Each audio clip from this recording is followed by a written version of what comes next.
Now we'll take a look at a few other different things. Graduated cylinder, a flask, and beaker are all filled with water. The rate the water flows from the tap when filling the three vessels is going to be the same for each one of them. So take a look at the sizes. The graduated cylinder is this one. I know that's more like a test tube, but let's pretend it's a graduated cylinder. The beaker is this shape here, and then the flask is, of course, this shape with a wide bottom. Okay, so what I'd like you to do now is determine what the water level would look like as it's rising up with water level versus time. Okay, water level versus time. What would that look like for the beaker, the graduated cylinder, and the flask? Okay, so please pause the video and draw your graphs accordingly. Okay, so I hope you pause the video to do this, do some thinking on your own, because if you don't, then of course you're losing out on half of the power of these video lessons. So for the graduated cylinder, I'm seeing that it is thin and tall. The beaker is a little wider and about the same height. And then the flask is much taller but wider at the base and then narrower at the top. So I think I'm actually going to start with a beaker, and I'm just going to say that the water is going to basically fill up, and it's just going to rise at a constant rate as the water fills there. So I think I'll just start with this one, and it'll look something like that. So now if we compare the surface area of the base, or the area of the base, with the area of the base of the graduated cylinder, we notice that the area of the base is smaller here. So that means, what's that going to mean when the water fills up? Chances are it'll be filling up much faster. Okay, so in volume versus time, it's going to be a faster rate of fill, therefore taking less time to fill to the same volume than the beaker. And now for the flask, we know that the flask has a wide bottom, and then it gradually gets narrower and narrower on the way up, finishing off with a straight section at the top. So how would that look as water goes in and filling up to the top?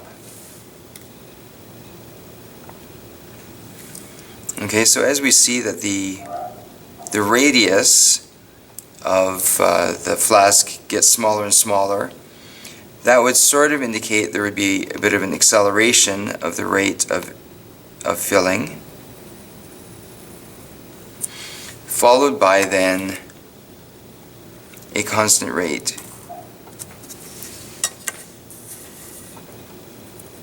Okay, so as the flask gets narrower and narrower, the rate at which the water fills is going to go up faster, and then followed by that straight section, the constant rate in the neck of the flask.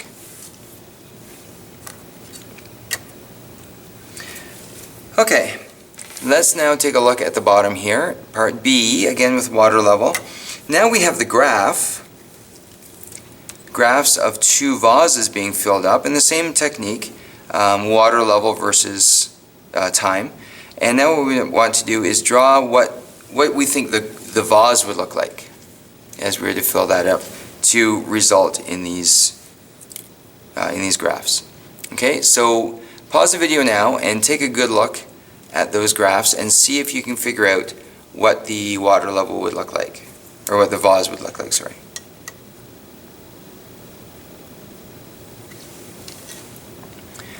Okay, so when I look at these, to me it looks as though this one is going to be fairly wide at the base,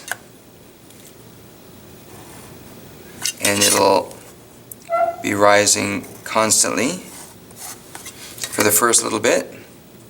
Okay, so there's going to be constant fill, and then we see that curve, which would indicate that probably the the top is getting narrower.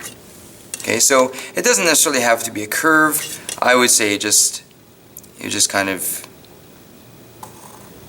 narrows as you get higher up on the vase. So it looks something like that, I'm sure.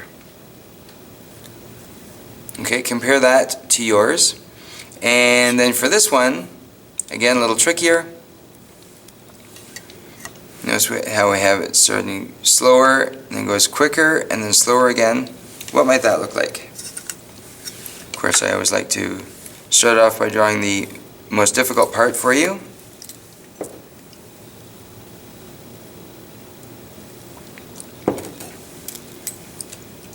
And then what it could look like, there's a few different ways it could look, but I think I'm going to draw this like this.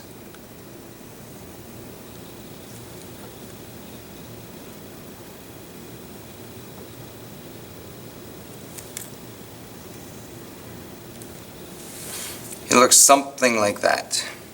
I am no artiste, but that's how I feel this graph would be represented, or would be representing the water level in that vase. Okay, so we have a student in front of us, a calculator-based ranger, and that student wants to get some sort of a graph, a distance versus time graph. And so we've got the idea that this walker is going to be walking slowly away at constant rate for 8 seconds, walking 8 meters. The walker is then going to pause for 3 seconds and then begin walking toward the ranger at constant rate for the next 4 seconds, walking 4 meters. Okay, so let's take a look at this. So for the first 8 seconds, they walk 8 meters at a constant rate. And so we know this is distance in meters. This is time in seconds. And so it goes 8 meters in 8 seconds.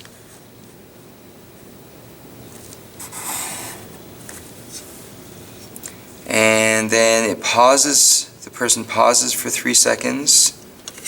Pause up to the 11-second mark.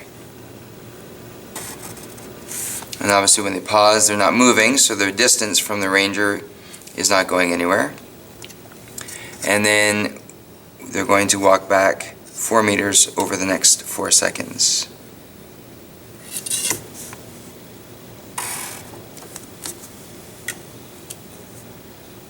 Okay, so constant rate, if this is where the ranger is at distance 0, then the person walks further away, thus increasing the distance from the ranger over 8 seconds. Then they stay still for 3 seconds, meaning that they're still going to be 8 meters away. And then when they move back towards the ranger, their distance is going to get smaller and smaller for the next 4 seconds. Okay, so calculate the average rate of change over the first 8 seconds. So the average rate of change is delta D over delta T, and the delta D is going to be the change is 8 meters and the time is 8 seconds, therefore 1 meter per second. And the instantaneous rate of change at time equals 2 seconds, or time equals 6 seconds. Well, if this is constant, a constant rate right here, and over the whole 8 seconds it's 1 meter per second, then at the 2-second mark and at the 6-second mark it's also going to be 1 meter per second. Okay, so even though we can't calculate it, we know it's going to be that because the rate is constant. So the instantaneous rate of change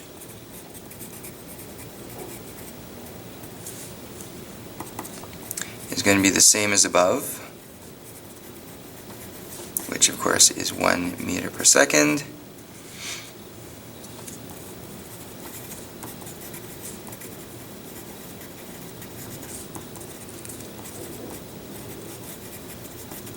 since the movement is constant.